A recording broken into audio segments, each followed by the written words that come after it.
યાત્રાધામ શામળાજીમાં પરંપરાગત રથયાત્રા યોજાઈ હતી। ભગવાન શામળિયા નગરચર્યાએ નીકળતા મોટી સંખ્યામાં ભક્તોની ભીડ જોવા મળી હતી।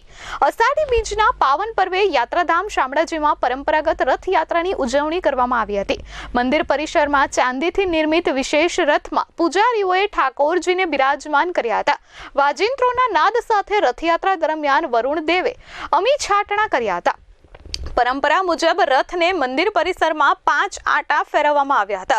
ભક્તોએ ઉત્સાહપૂર્વક રથ ખેંચી ભગવાન શામળિયાના દર્શન કરી ધન્યતા અનુભવી હતી। પીતાંબરધારી ભૂદેવોએ વૈદિક મંત્રોચ્ચાર સાથે રથયાત્રાને આગળ વધારી પરંપરાગત વેશભૂષામાં સજ્જ વાજિંત્રકારોએ મધુર સંગીત પ્રસ્તુત કર્યું હતું। આ પ્રસંગે મંદિરના ગર્ભગૃહમાં શામળિયા ભગવાનને વિશેષ વાઘા ધારણ કરાવવામાં આવ્યા હતા અને સોનાના શણગાર સજાવવામાં આવ્યા હતા।